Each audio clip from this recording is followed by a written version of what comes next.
Broadcasting the information the mainstream media won't touch. This is The Richie Allen Show in association with DavidIke.com. We love our next guest. He's a great guy, a former Assistant Secretary of the Treasury, and of course the co-founder of Reaganomics. You often see him on our good friend Alex Jones' show at Infowars.com. And you see him a lot of other places as well. You see him on RT, but you can read him regularly. You can read him on his website, which is paulcraigroberts.org, paulcraigroberts.org. There is a terrific archive of brilliant articles on some of the big news stories of the last number of years, whether it be terrorist attacks, whether it be false flag events. It's terrific, paulcraigroberts.org. Let's welcome Paul back to the programme. He's in Florida, and I know you're busy, my friend, because you're celebrating birthdays today. So thanks for giving us a few minutes of your time. How are you? It's always a pleasure to be on with you, Richie. You're a gentleman, my friend. It's not your birthday today, is it? My birthday, my daughter's, and the cousins. So happy birthday, first and foremost. I could have done the lazy thing and I could have checked Wikipedia, but I didn't. But I'm glad that you're with us on your birthday, Paul, and we'll keep you for about 20 minutes, no longer. The article on paulcraigroberts.org yesterday, How They Brainwash Us, is brilliant. You know from speaking with me before, I came from the mainstream media. I worked in commercial and in national radio. I have taught radio production to college students. I know the media backwards. I know it inside out. But I want to ask you, I mean, you've seen the media at every level in your career over the years you've been working in politics and since you left it as a commentator. Has it ever done its job, Paul? Has the media ever worked on our behalf? You know, it's never done a very good job, particularly in wartime. It always gets behind the government with wars. But it used to be better, Richie, because at least in the United States, the media was very dispersed. There were thousands of independent media organizations. And the fact that they were dispersed and independent, and you could get far better reporting. You could have the government held accountable to laws. Just remember all the trouble the Reagan administration had over Iran-Contra, which was very minor to everything that's happened since Clinton, George W. Bush, Obama, and nobody's held accountable. You know, we have these massive constitutional violations by the Bush and Obama regimes, and nothing is done about it. We have high officials lying under oath to Congress. That's perjury. Nothing is done about it. They don't even have to resign. So there's been a huge change. And what really happened, two things. One, in the last Clinton years, the formerly dispersed and independent media was concentrated in 6 mega companies. So now 6 giant companies own 90% of the American media. The value of those companies is their federal broadcast licenses. They are not going to get on the wrong side of the government, and they're no longer run by journalists. They're run by corporate advertising executives or former government officials. And so they've no interest whatsoever in undercutting the establishment or the deep state. So they cover up, they don't hold the government accountable, they accept whatever the government says. If you look at all of these bombing attacks from 9/11 on, all of them have very strange anomalies. The stories almost always have the same pattern. We didn't expect it, we had no idea, but look, within a few hours we know who the culprits were. Why? Because they conveniently left the passports or their IDs or that sort of thing means that something's wrong with stories and nothing is asked about it. The media never raises a question. Tell me this, Paul. I kind of feel I turned 41 at Christmas, and I feel that it kind of crept up on us, the centralisation or the concentration of the media into such a small number of hands, a small number of people. You know, in Europe we've seen it. In Britain we see it where all the commercial radio stations in the country are now owned by Global Media or Bauer Media, buying up all of these radio stations as they were allowed to do. I didn't realise it was happening when it was happening, and it kind of coincided with my entry into the media. And I'm not trying to make excuses, I just didn't notice it. Did you notice it as it was happening? Could you see it throughout your career that independence was kind of taking a real backward step, and more organisations, more papers, more stations were being bought up by the same guys, the same cartels? Well, it happened all at once. There was a bill passed at the last few years of the Clinton regime, and the bill is actually against our antitrust law, and it's against our tradition of having a varied and dispersed media. But it just happened all at once. It was just one act of Congress, and then the next thing you knew, there are all these mergers. It just happened quickly. It wasn't gradual. We went from a large number of independent media organizations to 6 conglomerates. And they're essentially owned by the same kind of people. It could just as well be under one man. So it happened very quick. And so what you noticed was we used to have sort of a liberal bias in the major part of the media. And now it's completely neoconservative. It's for war, it's for the police state, it's for the rich. It never says a word about what's happening to the people. It's a propaganda system. It doesn't produce news anymore. It produces propaganda. And if you will remember, Richie, one of the points I made the other day was 2 big things happened just yesterday, the day before. Bernie Sanders won 6 out of 7 primaries, getting as much as 70 to 82% of the vote. Now, this is huge news. It was completely ignored by the print and TV media. When you say it was ignored, Paul, I think what you mean is, and I certainly wouldn't be speaking for you, you're well able to speak for yourself, they didn't give any in-depth coverage to it. They mentioned it, because when I read your article, which is terrific, by the way, folks, go to paulcraigroberts.org and you'll find it there. They mentioned it, Paul. It was almost like an aside. Oh, by the way, Bernie Sanders is right. Well, that's what I mean. That's what you mean. There was no analysis of that. Well, there was no. Hey, look, this race is over. This guy's coming in strong. What's happening is Hillary. They did, all the kinds of stuff you'd expect them to go on about. They didn't go on about. And the other big thing was when the Syrian army, with the help of the Russian Air Force, liberated Palmyra. And this is a huge victory. It was almost like it didn't happen. And not only did the media here not tell us, but nobody in the government sent any congratulations, and neither did the British government. It's almost like, oh, damn, they're being successful. We didn't want that. And so they keep the whole impression that they've created in the United States about the Russian intervention is, oh, it's failed. They're blowing up hospitals and schools and killing women and children. And they're actually not even attacking ISIS. They're attacking the moderate rebels who just want democracy in Syria. All of this type of stuff, they make up. They don't, people haven't any idea. Well, you're a perfect example of what's wrong with the media. I mean, you've been on this program several times before. I mentioned that our old friend Alex, I've known Alex a long time. I've been on his program many times. He's come on this program. A guy like you, I mean, Paul, I remember when you first came on the program, people were saying to me, Richie, that's incredible that a man of the experience of Paul Craig Roberts and where he worked and the levels at which he worked at. Because, I mean, Paul, you were a top man in the Reagan administration. People are saying it's amazing that Paul is coming out and saying stuff like that. But that proves what's fundamentally wrong with our media. You should be a staple with your experience on CNN, on C-SPAN and on Fox. But because of the fact that you're going to say what you're saying to me, there's no way they're going to speak to you. Right. No, they wouldn't let me on today. And I used to be associate editor of the Wall Street Journal, but I couldn't get anything published in the Wall Street Journal.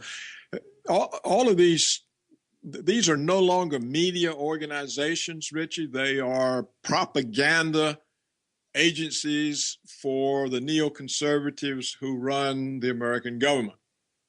And what we're after is American hegemony over the world.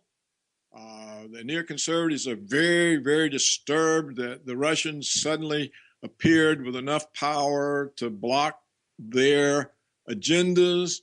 They're disturbed at the rise of China. It wasn't supposed to happen so quick. It was supposed to take half a century. And they feel that the American unilateralism is threatened by these big powers that somehow deceived them and appeared strong before they were supposed to. And they feel the same way about Iran, that Iran is not under their thumb. It has an independent foreign policy. It doesn't follow Washington's orders. And so they want to get rid of all of these kinds of countries that have independence. They want a world that is under Washington's thumb, like all of Europe is, like England is. I mean, like all of Europe. Can I just ask you a question on that? By the way, as Paul is speaking, do go to paulcraigroberts.org. Paul has written about this. John Perkins is back on the show in a couple of weeks, and John wrote a terrific book. Confessions of Economic Hitman. Well done. Thanks for bailing me out there, Paul. I must have read the book 3 times. I couldn't think of that as a title. And of course, the World Bank and the IMF, they want to get these countries into debt so that they can take the real wealth out of those countries. But I want to ask you this, my friend. It's great having you on today of all days. There's a lot of noise coming from some of the more famous neoconservatives, the Richard Perles, the likes of John Bolt and some of these guys. And they're sticking their oar into the European Union referendum in England, which you know all about, which is where Britain on the 23rd of July, June, will decide whether or not to stay in the European Union. And these guys are all weighing in now saying, oh, Britain has to stay in the European Union. It has to stay in the European Union.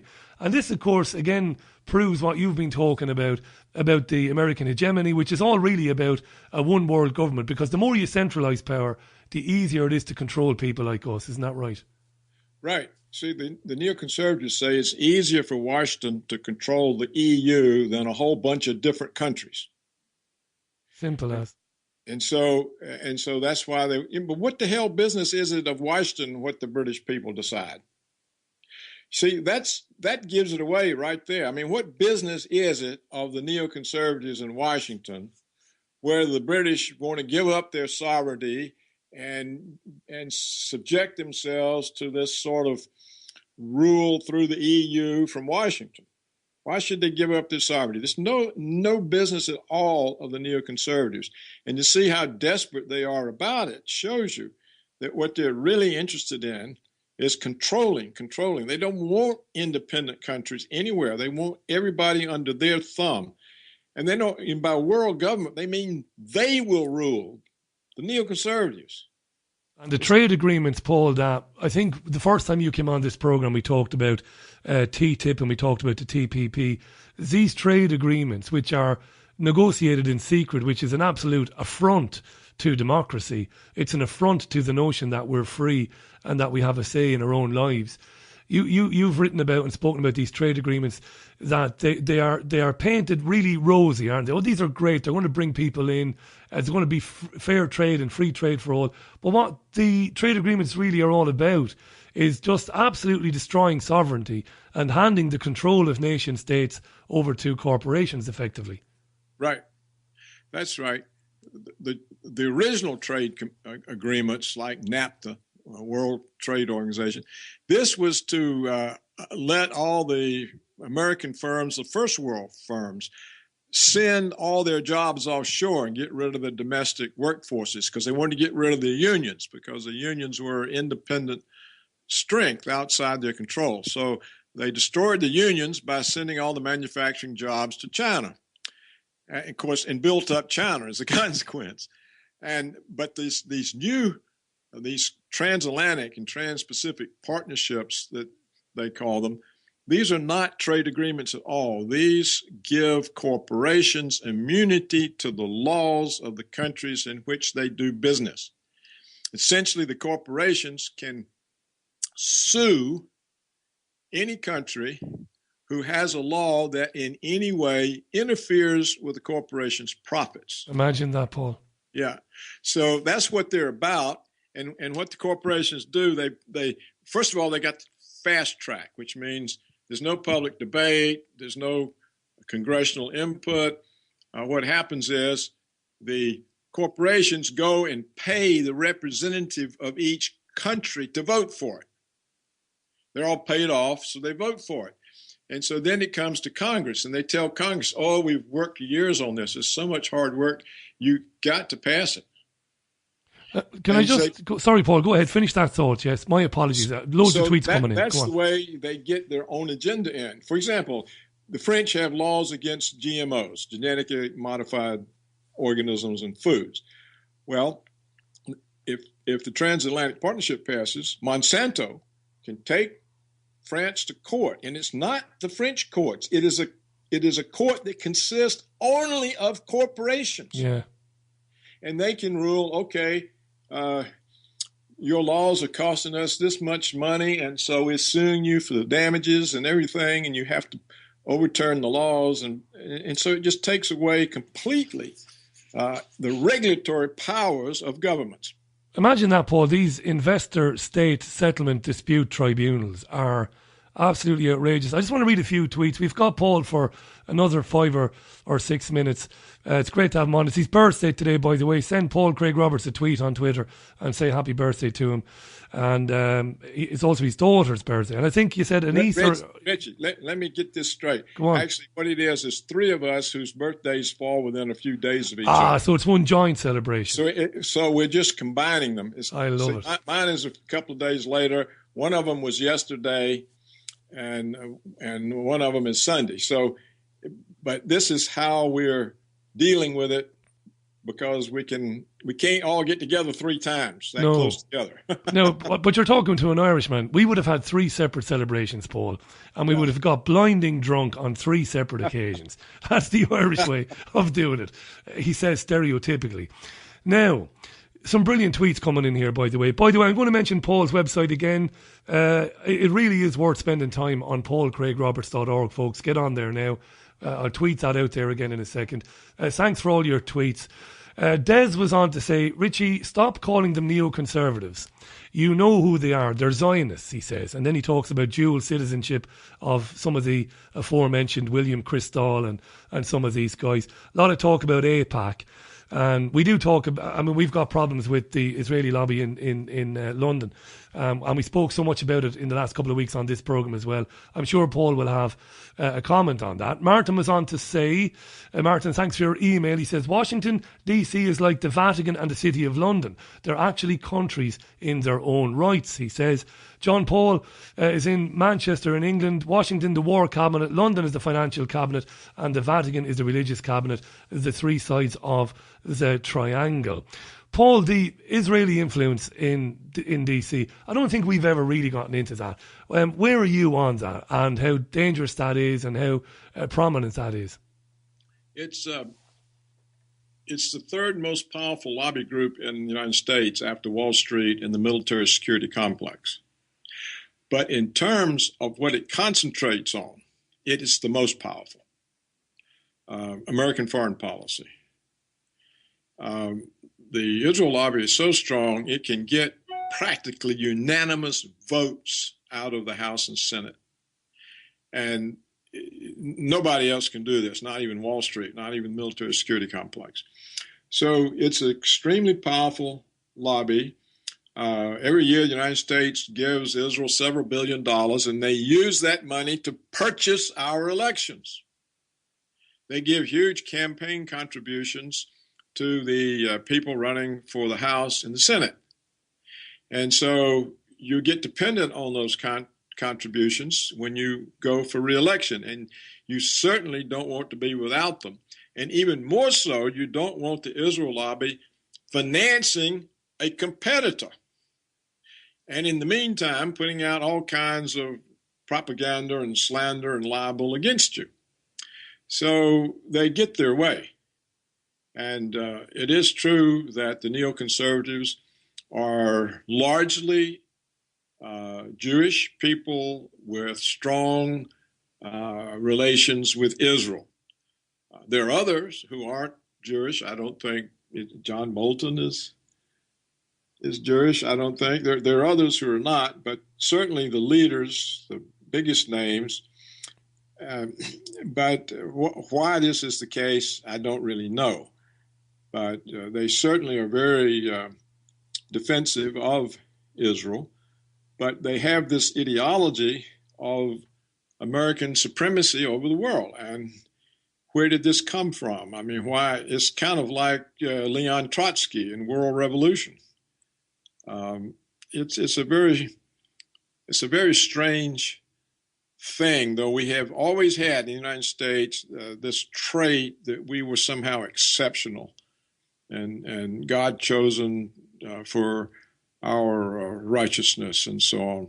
Though there's not much evidence of this righteousness in the way we have behaved. Not at the moment. History. But Paul, on that, I mean, Britain is exporting arms to Saudi Arabia, as you know, that are being used to slaughter Yemeni men, women and children. Not only that, but when it was put to the British government by a number of human rights organisations and the UN that it was civilians being killed, after hearing that, the British government tripled its licences in terms of licensing British firms to sell arms to the Saudis. We do a lot of US bashing on this programme, and I sometimes think, well, it's outrageous because what goes on in the United States goes on here and it's endorsed here as well. I just have two quick questions for you, my friend, and we'll let you get back to the celebrations. I imagine it's lovely in Florida today. I imagine you have gorgeous weather for the birthday celebration. So just a couple of quick questions. This one comes in from a number of concerned people, Paul. And they said they've heard you over the years talking about the manipulation of economic crashes, the manipulation of money. Do you fear that, again, those who want to bring about this one world government, that another massive financial crash is in the offing, and it might be this year or it might be next year? Do you have any comment on that? Well, I think, yes. The factors that caused the previous crash, they weren't corrected. And so what they've done is try to keep it going with more debt and more money. And the banks are continuing the same policies that caused the previous crash. So yes, there'll be another crash. Now, as to whether or not this is some kind of a plot, I kind of doubt. I mean, it could be a plot. I think it's just greed, and it's the people who are running the financial regulatory agencies in the government, and also the Federal Reserve and the Treasury. They are all the executives of the mega banks that caused the problem. And so they're covering up from themselves. They're covering up for the time they were in as the CEO of the bank that caused the problem. And they're using the taxpayer and the money creating power of the Federal Reserve to bail out the institutions that they endangered. And so nothing was corrected. It's bailed out at public expense, and they've gotten away with that. Now, I think it's going to happen again. So the question is, what happens if it happens a second time?